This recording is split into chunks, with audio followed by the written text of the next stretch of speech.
Hello guys, my name is Benson. Thank you very much. Welcome to my in channel Inspired World TV, the Ministry of Inspiration. So for those who are new here, please subscribe and share and like our videos. For those who are also existing subscribers, thank you very much for that in advance. But share and also like our videos. So today we are going to be talking about one of the important visas which has been introduced by um, the government of the United Kingdom, which is the ScaleUp visa.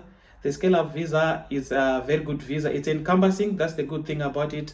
If you look at before, the skilled visa was more into health sector recruitments like doctors, nurses, and social workers. But now we have got the ScaleUp visa.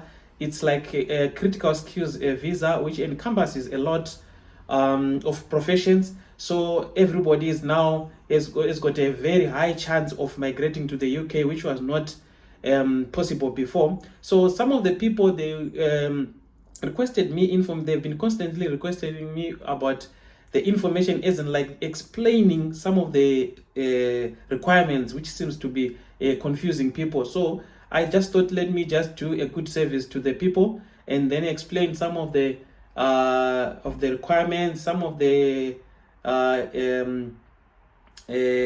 issues which they may not be understanding. So I would advise you to take the journey with me while I'm explaining this, and then I'm sure if you follow this, what I'm going to explain here, you are going to do this seamlessly.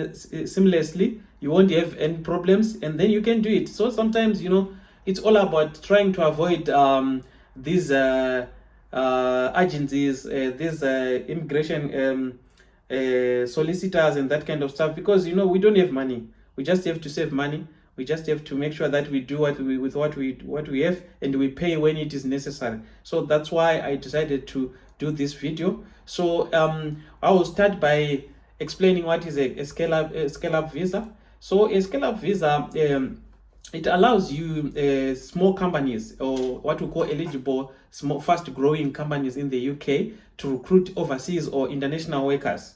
So they will be given a certificate of sponsorship. So right now it is estimated that we have got something like 34,000 businesses which meet the criteria of scale up employers. So they get they are approved for to recruit overseas using the ScaleUp visa. So this is a very good opportunity for any international worker who wants to come to the UK. But then I always want to caution people and say, as much as this visa is encompassing like this, you are going to also realize that you need to up your game. You need to make sure that you do your CV well. You make sure that you have got the requisite experience, and so that you are competing with the world, so that you can also compete and then get a place and get a placement and get a job. So that's one thing we need to also bear in mind, because it's not only like they are going to recruit from one country, they are recruiting all over the country or all over the world. So you got to be very good with your skills. You need to be you up your game and make sure that you are the desired skill in the UK for that vacance. So now what we are going to do is I will go and talk about the requirements. So the requirement for you to get this visa is you need to have a job offer. That job offer has to be from an approved scale-up business. Then you need to have a certificate of sponsorship. The specific certificate of sponsorship, that's the one which you get from an approved employer. So you need to have that. That's another requirement. And then you need to have a job from the eligible application, eligible occupation. Sorry. So you need to make sure that your job is listed as part of on the listed on the eligible occupations, and then there is a list. You need to go and make sure that you check that list, and then you need to meet the minimum requirements for the salary.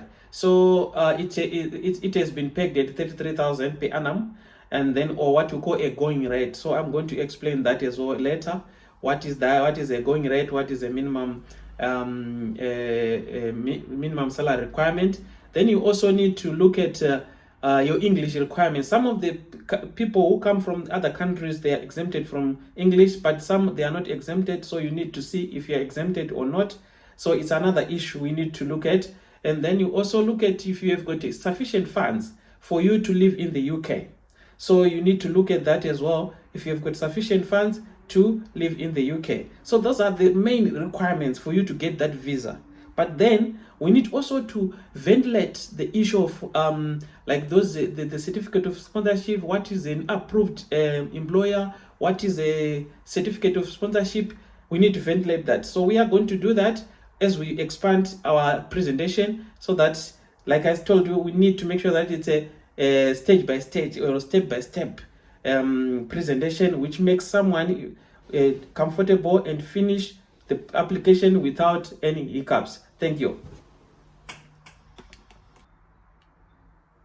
So now we are now talking about the approved employers. There's a list which has been issued by the Home Office.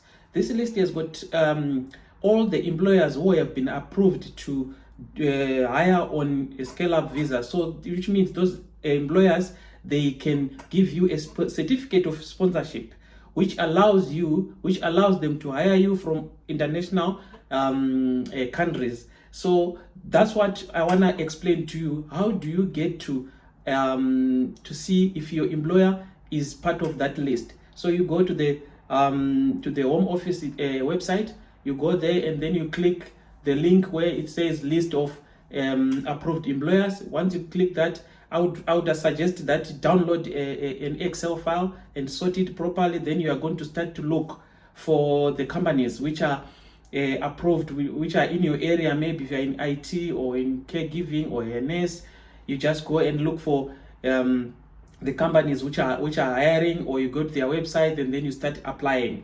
So that's what you do when you wanna see if your employer is approved certificate of sponsorship issuer. So, and then when you get there on that list, there's something I need to explain to you guys. If you go, there's an organization name, there's town and city, there's count, and then there's type and rating. Then at the end, to the right, there's what we call a route. If that route from that for that employer is a skilled worker, then it means that's the easiest way for you to know that that employer is approved ScaleUp visa certificate of sponsorship issuer. Then you know, even if you apply with them, you're not going to waste your time doing interviews and doing all those processes. So you know that once you pass your interviews and you get a job offer, they will give you a certificate of sponsorship. So that's another area I wanted to explain to you. Then you also need to look at there's what we call the list of occupations. You go and click as well that that list of occupation link. You are going to get a lot of jobs there listed. Then you look for a job and look for your link. Then when you want to look for your link, then you go and then you apply. Then you know that your job is included into that critical skills list. Then you know you have done your homework, you have done your initial assessments, and you've done your initial eligibility assessments, and you have passed. Now you can proceed to look for a job now with those companies, and then once you get your interviews and you get to pass your interviews, then you start to apply for your visa. So those are some of the areas I wanted to clarify. That how do you see that this is an approved company? It should have a route which is skilled worker, and then you go on your list with your code and you're going to look for your profession. If you find it there, then you know that your list, your profession is part of the critical skills which are needed in the UK, which are also going to be sponsored on a certificate or ScaleUp visa. So then now your initial assessments, if you pass those ones, then you know that you are good to go to the next stage. Thank you. So with the ScaleUp visa, they have got what we call a minimum salary requirements. The minimum salary requirement is 33,000 per annum or 10.10 per hour. that's the going rate. So you need to make sure that when you go to the list of eligible occupations and you look at your going rate, you need to see that you are paid the amount which is more than 33,000 or which is more than 10.10 per hour, so that you can not be exploited or being underpaid. So the government makes sure that they protect you.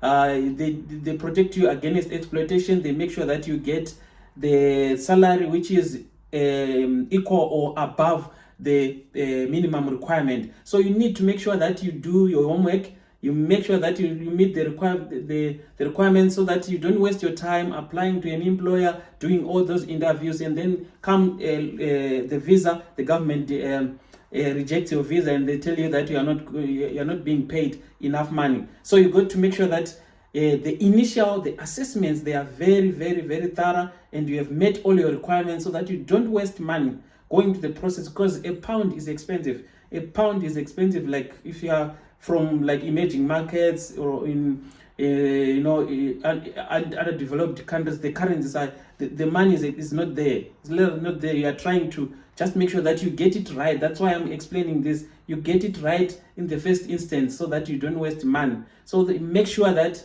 when you get your job, when you look at your list of occupations, look at what they are offering. If it is below the threshold, don't waste your time. Look for those who are offering you something which is above the threshold, or which is equal to the threshold. Then you don't have a problem. You know that you have cleared your path. You have cleared everything. Your visa is not going to be rejected, because you would have done your homework. So I'm trying to make sure that I alert you on all those points, and I'm explaining them clearly, so that you don't go and hit a brick wall at the last end after wasting money. So now we are talking about the cost of applying for this visa. So this visa, it costs £715 application fee, which is needed. And then you need to pay as well what they call health surcharge, which is 624 per year. And then you need to have at least 1,270 in your bank account to show you can support yourself in the UK. When you come, while you are settling, those are the funds which you are going to be using. So you need to prove that when you are applying for your visa, so that they see that you can, when you come here, before you get your first salary, when you are settling, you have got the funds. You are not going to be a destitute. You have got the funds to look after yourself. Some of the people, some of the employers who gives a certificate of sponsorships, they also guarantee you that amount. They also guarantee you that maintenance account. That means that maintenance amount. So they will tell you, they will send to the Home Office to say, we can guarantee our applicant, so you don't need to pay. But if it's an unfortunate situation whereby your employer says you need to have it, I'm not going to guarantee you, even if I have given you the certificate of sponsorship, then you have to organize that money and show to the Home Office whilst you are applying for the visa, to say that you have got these funds, you can look after yourself in the UK whilst you are settling. Whilst you are waiting to get your first salary when you come there. So those are the costs involved. So if you need, I'm just talking about the cost of the main applicant. Sometimes you want to come as a family. It's obvious the costs are going to be higher. The costs are going to be higher if you have got a family. You can go and check. I don't want to put a lot of information like that. It will make sure that it will confuse people. But I'm just looking at the main applicant, so that once the main applicant gets it right, I'm sure the dependencies, it will be a walkover. That's why I didn't want to put a lot about the main the dependents applicants, but about the main applicant only, to make sure that that person gets in. The dependencies, it's not much to prove. So that's it. So this is the cost structure for one person. This is what I'm emphasizing. I'm not saying for everybody. This is only for one person who is the main applicant to come to the UK. So then the last thing we need to look at is we look at this visa. The good thing about visa, if you look this visa, is if you look at before like the skill visa, which was there, people were being bonded for 3 years, 2 years, and that kind of stuff. This visa, it allows you to just work for your employer who has given you the certificate of sponsorship just 6 months when you come to the UK. Then when you do that, once you finish the 6 months, then you can look for another job with the same visa. You don't need to update your visa. You look for another job, even if you go and work for a non-approved ScaleUp visa issuer company. You can go and do that. You look for a job anywhere, to any company. You do any other job. You can even be a self-employed with this visa. But then what I want to caution people is, from what I have studied here on the visa, is it's going to be a problem. From my experience, I'm telling you, it's going to be a problem when you want to renew your visa, because after 2 years, because now they want you to find a sponsor. So I would say patience pays, and you can stay with your employer for those 2 years, and then you renew your visa again up until you get your indefinite stay. Then you can move around, or up until you get your second renewal, which is 3 years. Then you can move around and then look for another job. But for me, I would advise you that once you come here, stick to your employer, so that that employer has got a certificate of sponsorship, can sponsor you to renew your visa. So you got to be very smart. Patience pays. The other thing is, if employers see that you are going to work for them for 6 months, why are they not going to give you a visa and say, okay, fine, why am I going to go for someone who can just run away after six months, when I've invested a lot of money in bringing that person to the UK? So I think the government has to look at that. But so far, that's what is there. But I think it will be good if you assure your employer that I'm going to be here, I'm going to be loyal, I'm going to work for you for a certain period, which is long, so that you can also recoup your cost and get the benefit or return on investment on the investment you have done on me to come to the UK, because it's expensive to bring someone to the UK. It's expensive, very expensive, especially from the emerging markets. So let's be honest, the employers, I think it should be one of the worries for the employers. It may be a stumbling block, because they may not be willing to spend on someone who is not going to be with them after 6 months. That uncertainty may be a problem. But either way, that flexibility, it's also good for you, that if you are not being treated well, you have got that room now to go and get somewhere where you can be treated well. You can also maybe go and get another employer who has got a certificate, and then you work there and make sure that when you get your 2 years, when they elapse, you can get that sponsorship again to renew your visa. So yeah, guys, I hope this has been very informative. If you have got any other questions which you want to ask me, I'm going to share my link. You can send me messages on Facebook, on my email, and then we can discuss. You can also put on the comments, or ask questions on the comments, and then I will gladly reply all the messages. Let's engage, let's help each other. I'm here for at your service. Thank you very much. Good luck.